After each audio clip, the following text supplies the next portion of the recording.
Hello everyone, welcome to Edu Bros.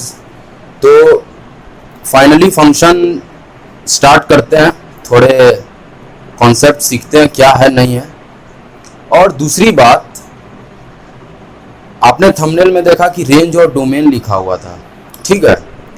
तो last lecture में मैंने एक रेफ्रिजरेटर का एग्जांपल दिया था, फ्रिज का, कि what is the working of a fridge, ठीक है।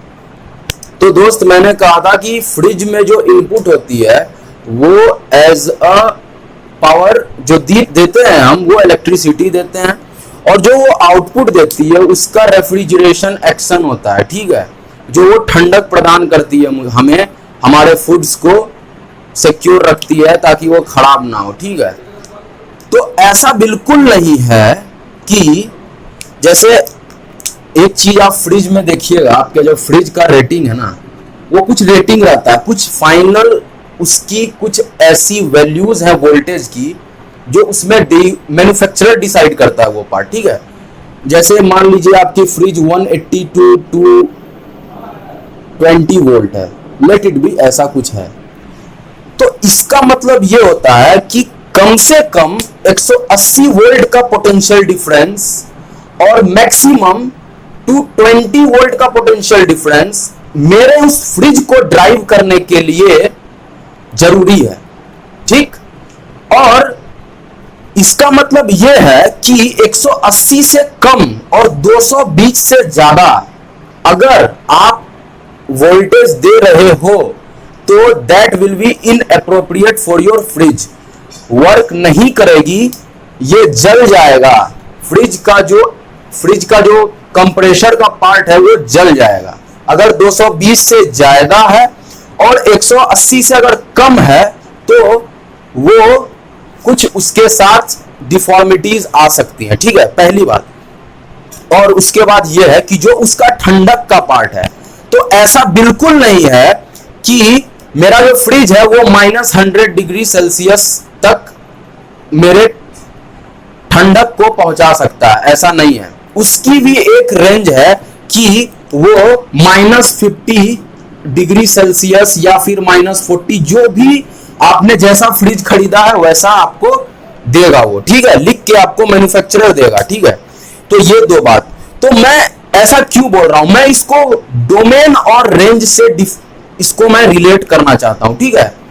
तो पहले, और हाँ, एक और चीज मैंने आपको बोला था कि फंक्शन जो होता है ना, वो यूनिक इनपुट के लिए एक यूनिक आउटपुट देता है। मतलब ये कि मैं अगर किसी फंक्शन को वैल्यू 1 दे रहा हूं तो ऐसा नहीं है कि एक बार मैं वैल्यू 1 दिया तो आंसर 5 आया और दूसरी बार मैं वैल्यू 1 दिया तो आंसर 6 आया। अगर ऐसा हो रहा है तो वो फंक्शन नहीं है, दैट फंक्शन इज रॉन्ग, वो फंक्शन लिखा हुआ गलत है। मतलब क्या, मतलब अगर मेरा function fx is equals to x square है, ठीक, और मैंने इसमें x is equal to 1 put किया, ठीक, तो fx की जो वैल्यू आएगी, fx is equals to y मान लिए, y की जो वैल्यू आएगी वो 1 का स्क्वायर इज इक्वल टू 1 आएगा, ठीक।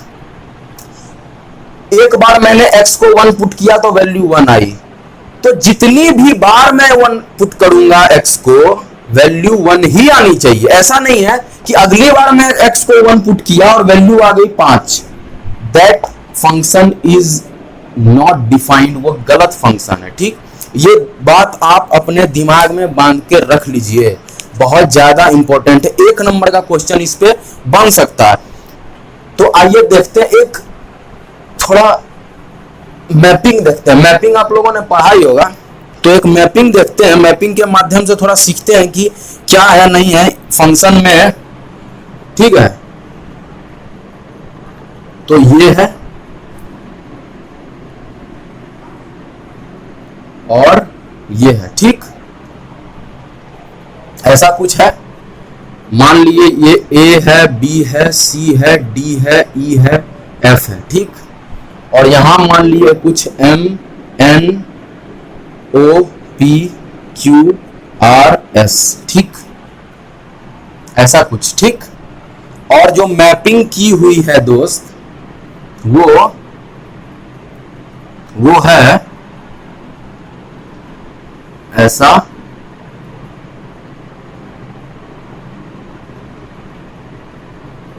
ऐसा, ऐसा, ऐसा, ऐसा और ऐसा, ठीक। ये जैसे मैंने क्या बोला था, y is equals to F of x, ठीक है। तो ये x की वैल्यू है और ये मान लिए कि x पे जो वैल्यू आ रही है वो ये है, ठीक। तो डोमेन क्या होता है यहां से सीखेंगे, ध्यान से सुनिएगा। डोमेन क्या होता है, ये a है, x को मैं जब a रख रहा हूं तो मेरी जो वैल्यू आ रही है वो o आ रही है, ठीक। x को मैं जब b रख रहा हूं तो मेरी जो वैल्यू आ रही है वो o आ रही है, ठीक। x को मैं d रख रहा हूं तो वैल्यू m आ रही है, e रखने पे s आ रही है, f रखने पे p आ रही है, ठीक। दोस्त मैं अभी कुछ लोग कंफ्यूज होंगे, सर a और b रखने पे वैल्यू एक कैसे आ रही है। मैंने क्या कहा था, मैं कहा था कि एक आउटपुट, एक इनपुट के लिए दो आउटपुट नहीं आ सकता। मतलब यह कि अगर कहीं आपको दिखे a के लिए ये भी है और ये भी, मतलब a मैं रख रहा हूं तो एक बार o आ रहा है और एक बार p आ रहा है, ये रॉन्ग है, दिस इज रॉन्ग। लेकिन दो अलग अलग इनपुट के लिए एक सिंगल आउटपुट आ सकता है, कैसे देखो ना यार, fx is equals to x square है, ठीक। वैल्यू x को मैं एक बार x is equal to 2 put करता हूं, ठीक। fx क्या आएगा 4, 2 का स्क्वायर, और एक बार मैं x को -2 पुट करता हूं, ठीक। वैल्यू क्या आएगी 4। दो डिफरेंट इनपुट के लिए सेम वैल्यू आ सकती है, लेकिन सेम इनपुट के लिए, एक इनपुट के लिए दो डिफरेंट वैल्यूज नहीं आ सकती। दो डिफरेंट इनपुट के लिए सेम इनपुट पॉसिबल है, सॉरी, दो डिफरेंट इनपुट के लिए सेम आउटपुट पॉसिबल है, लेकिन एक इनपुट के लिए दो डिफरेंट आउटपुट पॉसिबल नहीं है। थोड़ा करेक्ट कर लीजिएगा, फ्लो में थोड़ा ये हो गया, समझ में आया, ये चीज है, ठीक। तो जो वैल्यूज, जिन वैल्यूज के लिए फंक्शन डिफाइन होता है ना दोस्त, उसी को कहते हैं डोमेन। वो उस फंक्शन का डोमेन है। मतलब कि ये जो वैल्यूज हैं, इस पे मैं फंक्शन की कोई डेफिनिट वैल्यू निकाल सकता हूं, ठीक, मैं निकाल सकता हूं। और जो मेरा आउटपुट आ रहा है वो मेरा रेंज है। मतलब ये फंक्शन ये आउटपुट दे सकता है तो वो उसका रेंज हो गया, ठीक। Output, input, output, input, output, input, जो मैं जिस इनपुट पे फंक्शन डिफाइंड है वो डोमेन है, और जो आउटपुट आ सकता है वो मेरा रेंज है। और रेंज हमेशा कोडोमेन का सबसेट होता है। मतलब ये पूरा एक, लेट इट बी कि ये एक कोडोमेन है, ठीक। किसी, ये Q है, इस कोडोमेन में एक Q है, एक N है। हो सकता है कि हर इनपुट को रख दो तो N और Q कभी फंक्शन वैल्यू आउटपुट में ना दे, ठीक।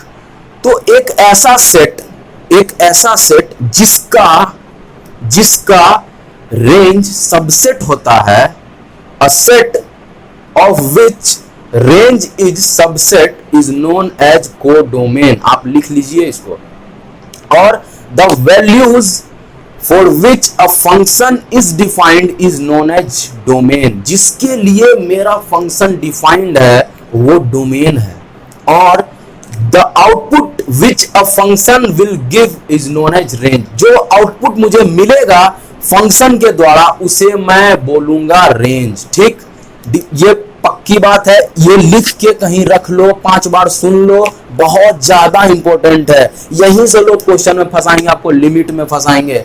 देखिए, जैसे मैं अगर एक फंक्शन लिखूं fx is equal to 1/x, मैं ऐसा लिख दिया, ठीक। आपको पता है कि जब भी डिनोमिनेटर में 0 आता है तो वैल्यू अनडिफाइंड हो जाती, पता है। तो दोस्त ये बताओ कि x को मैं अगर 0 पुट कर दूं तो क्या ये फंक्शन डिफाइंड होगा? ये फंक्शन डिफाइंड नहीं होगा। मतलब क्या? मतलब कि x, वैसा x जिसके लिए फंक्शन अनडिफाइंड है, वो डोमेन का पार्ट नहीं हो सकता। जिसके लिए फंक्शन डिफाइंड नहीं है, जिसके लिए फाइनाइट आउटपुट नहीं दे रहा फंक्शन, वो वैल्यूज डोमेन का पार्ट नहीं हो सकता। पक्की बात। मतलब अगर मैं इसका डोमेन लिखूंगा तो हर एक वैल्यू आ जाएगी, लेकिन उसमें जीरो कभी नहीं आएगा, और यही आपका डोमेन हो गया। ठीक। आर मतलब जितना आर, आप सेट यार सब पढ़ के आए हो यार, 12th में आ गए। सेट मत आर मतलब पूरा ऑल यूनिवर्स, जितने भी वैल्यूज पॉसिबल हैं उनमें से zero is not the part of your domain जब मैं इस फंक्शन की बात करूंगा। Done done. तो डोमेन रेंज बहुत ज्यादा इंपॉर्टेंट इसलिए है क्योंकि आगे जितने भी फंक्शन की बात करेंगे, ट्रिगोनोमेट्रिक फंक्शन हो, सिग्नम हो, ग्रेटेस्ट इंटीजर हो, फ्रैक्शनल पार्ट हो, जितने भी पॉलिनोमियल फंक्शन हो, या ऑल फंक्शन, हर फंक्शन का हम रेंज और डोमेन डिफाइन करेंगे, और उसको याद नहीं करना, उसको रिलेट करना है कि भाई साहब जैसे डोमेन है, कुछ लोग रट्टा मार लेते हैं यार कितने दिनों तक याद रहेगा आपको, सोचा है कभी आपने? जैसे मैं अभी 1/x का एग्जाम्पल लिया, तो ऐसा तो है नहीं कि 12th जब मैं दिया था उसके बाद से मैं इसका रिवीजन कर रहा हूं। याद क्या था मुझे? याद ये था कि वैसा x जिसके लिए मेरा फंक्शन डिफाइंड नहीं है, वैसा x जिसके लिए मुझे फंक्शन एक वैलिड आउटपुट नहीं दे रहा, वो x को मैं, उन x को मैं डोमेन से बाहर कर दूंगा। ये मुझे याद है, ये सबको याद रहेगा। फंक्शन अगर ये याद नहीं रहा तो फिर आप रट्टा मारोगे एक सेट। बहुत लोग ऐसे डिफाइन करते हैं कि एक फंक्शन है ए से B, function is defined from A से बी, तो जितने भी इमेज हैं एफ के उसको रेंज बोलते हैं। नो नीड, नो नीड, कहीं डेफिनेशन नहीं पूछ रहा भाई। पूरा का पूरा मेरे पास पेपर है, ठीक है, 2020 की पेपर है मेरे पास, एक डिफिनीशन नहीं है इस पेपर में, कहीं भी नहीं, कुछ भी नहीं, ठीक है। बहुत ही बेहतरीन तरीके से पूरे पेपर का एनालिसिस करके बैठा हुआ हूँ, और 2019 के पेपर का भी एनालिसिस किया हूँ। और जब मैं देता था तब तो पूरा एनालिसिस में क्या, मैं तो पेपर ही अटेम्प्ट किया था, तो उस समय भी नहीं पूछते थे। यानी ये तो सर्टेन है कि कहीं डिफिनीशन नहीं आने वाली, तो याद करने से फायदा, क्वेश्चन बनने चाहिए, मैथ्स है, ठीक है। तो ये चीजें हैं। इस जितना मैं अभी बोला ना, इसको दोबारा सुनिए, दोबारा सुनिए, दिमाग में बसा लीजिए बोला क्या मैं। जितने वैल्यूज डिफाइंड हैं, जितने वैल्यूज के लिए फंक्शन डिफाइंड है, आउटपुट एक फाइनाइट वैल्यू दे रहा है, वो डोमेन में आएंगे, और जिनके लिए फंक्शन अनडिफाइंड बन जा रहा है वो वैल्यूज नहीं आएंगे। एक एग्जांपल और देते हैं, ऐसा ही एक एग्जांपल देते हैं। देखिए fx जो है, इस बार मैं कहता हूं 1/x-1 है, ठीक, पक्की बात। x को 1 पुट कर दीजिए, देखिए फिर से 1/0 वाला सीन आ गया। मतलब क्या? मतलब ये कि इस बार जो मेरा रेंज होगा, सॉरी, इस बार जो मेरा डोमेन होगा वो हर वैल्यू ले सकता है x का। ये फंक्शन x के हर वैल्यू के लिए डिफाइंड है एक्सेप्ट 1। 1 में जैसे ही इस फंक्शन में पुट करता हूं, मेरी वैल्यू अनडिफाइंड हो जा रही है, तो वो मैं डोमेन में नहीं रखूंगा, वो मैं डोमेन में नहीं रखूंगा। तो इसी तरीके से ये वाला पार्ट आपका मैं फिनिश कर रहा हूं, और अब स्टार्ट करते हैं कुछ स्टैंडर्ड फंक्शन है उनका डेफिनेशन, इन द सेंस कि वो किस तरीके से उनको रिप्रेजेंट करते हैं, क्या होता है। उस पूरे करीब करीब 8 फंक्शन है, उसको अच्छे तरीके से पढ़ते हैं और देखते हैं कि क्या क्या उसमें पॉसिबिलिटीज बन सकती है। क्वेश्चन फ्रेम करेगा अगर सामने वाला तो क्या करेगा, ठीक है। इसको अच्छे तरीके से दिमाग में बसा लो यार, ठीक है। याद मत करो डिफिनीशन, कोई फायदा नहीं है ये सब याद करने का, ना मुझे याद है ना आपको रहने वाली है, ठीक।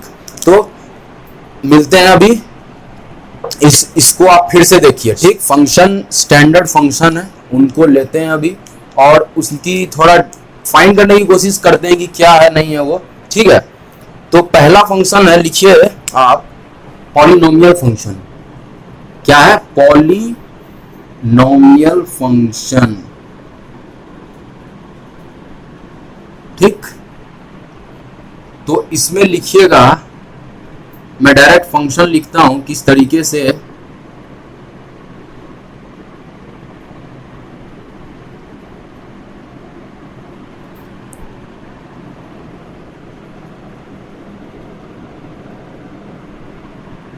ठीक है, ठीक है, इसको लिखिए इसमें। ठीक, इसमें आप लिखिएगा कि जो आपका ए नोट है, ए नोट जो है वो 0 नहीं हो सकता। अगर कहीं आपको ऐसा फंक्शन दिखे, और हाँ एक और बात, जो आपका कोफिशिएंट है ना,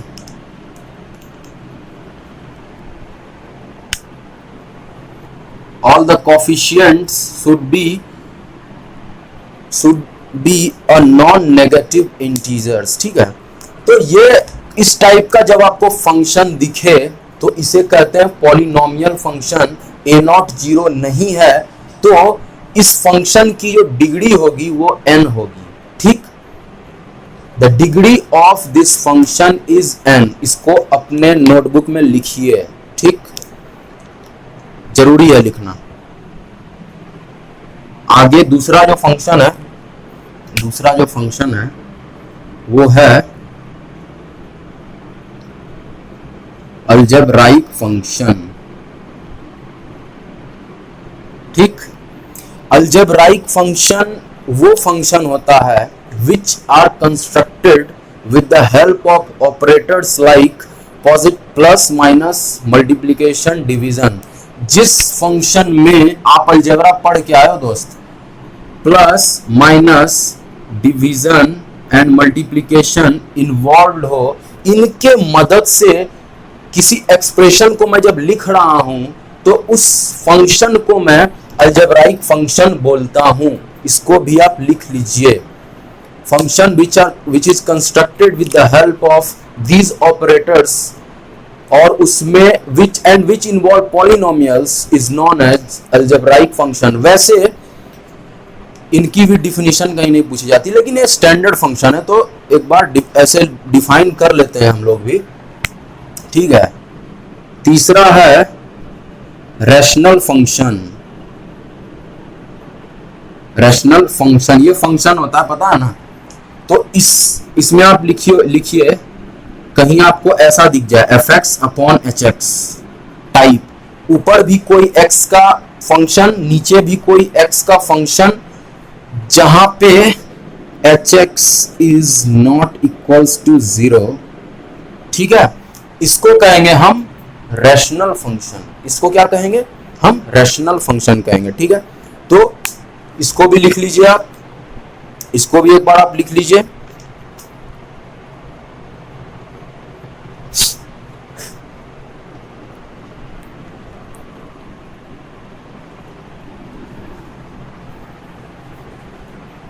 इसको रब करते हैं। आगे है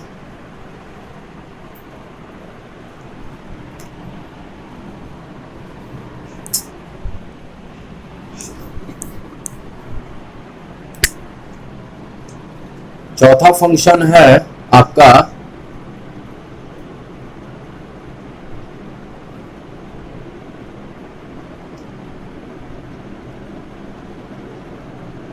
एब्सोल्यूट वैल्यू फंक्शन।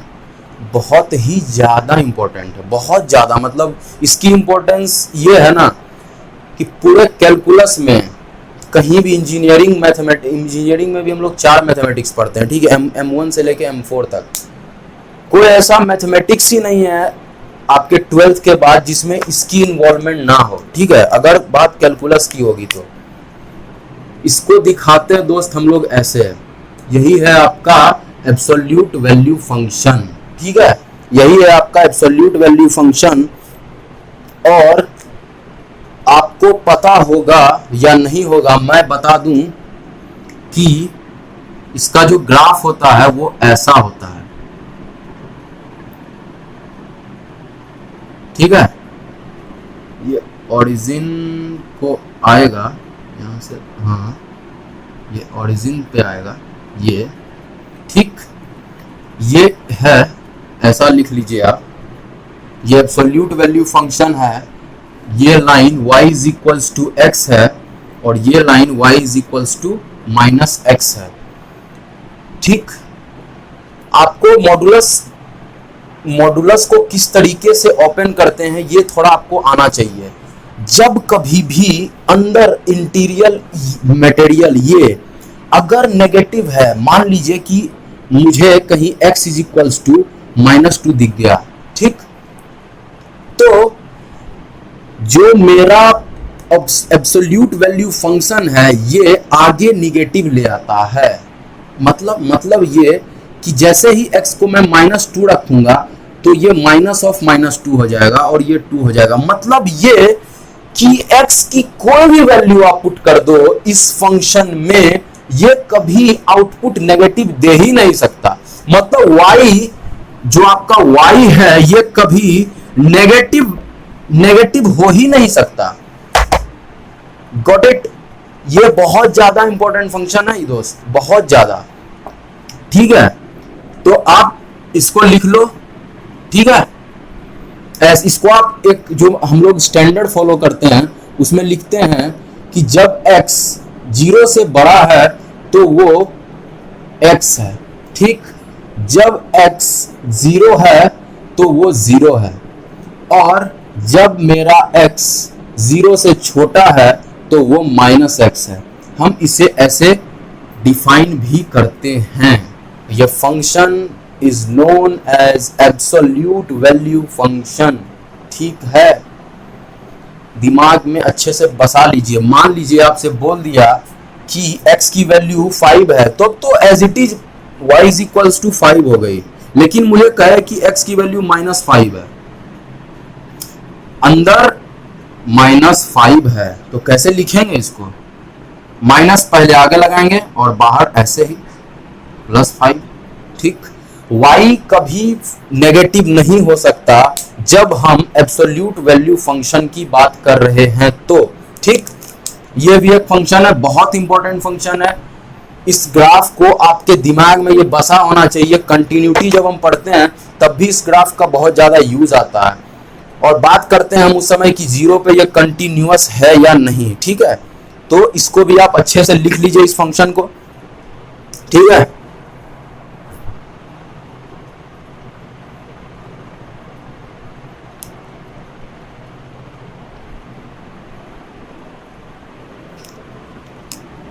इसकी थोड़ी रेंज की बात कर लेते हैं और डोमेन की बात करते हैं। तो जो इसका डोमेन होता है ये होता है R, मतलब ये हर पॉइंट पे डिफाइंड है, ठीक। और जो इसका रेंज होता है वो होता है 0 से इनफाइनाइट, ठीक। ये भी आप लिख लीजिए। जो इसका डोमेन होता है वो होता है ऑल, और जो ये रेंज होता है वो होता है 0 से इनफाइनाइट, ठीक है। इसको भी आप एक बार लिख लीजिए।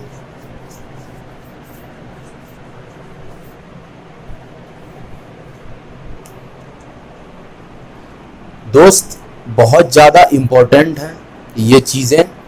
अब हम नेक्स्ट लेक्चर में मिलेंगे और देखेंगे और भी different types of function. Domain और रेंज को आप थोड़ा कोशिश कीजिए अपने दिमाग में बसाने का, ठीक है, ताकि अंडरस्टैंडिंग अच्छी हो। जैसे यहाँ पे मैंने लिखा कि डोमेन और रियल वैल्यूज है, तो मुझे पता होना चाहिए कि x की हर रियल वैल्यू ये लेगा, ठीक। और रेंज जब 0 से इन्फिनिटी है, सॉरी यहाँ पे मतलब ऐसा, इसका मतलब तो आप समझते होंगे ना, 0 is included but infinity is not included, ठीक। तो इसका मतलब ये है कि ये 0 से इन्फिनिटी तक हर वैल्यू लेगा। ये कभी 0 से छोटा नहीं हो सकता। 0 से यानी इसमें -1 नहीं आ रहा, इसके रेंज में -1 -2 जैसी कोई क्वांटिटी इन्वॉल्व नहीं है। इसका मतलब ये होता है तो ये है इंपॉर्टेंस रेंज की। जब आगे हम नेक्स्ट लेक्चर में मिलेंगे तो हम बात करेंगे एक्सपोनेंशियल की, लॉगरिथमिक फंक्शन की, ग्रेटेस्ट इंटीजर फंक्शन की, ट्रिगोनोमेट्रिक फंक्शन की, डिफरेंट टाइप ऑफ फंक्शन की हम बात करेंगे और जानेंगे कि किस तरीके से उनको टैकल करना चाहिए। ठीक है, तो अभी के लिए इतना ही और नेक्स्ट लेक्चर में मिलते हैं हम आपसे। तो कैसा लगा वीडियो आप जरूर कमेंट कीजिए, समझ में आ रही है चीजें तो बताइए लाइक करके, कमेंट करके, और अपने दोस्तों से शेयर कीजिए जो भी क्लास 12th में है। ठीक है, तो अभी के लिए बस इतना ही। Thank you very much.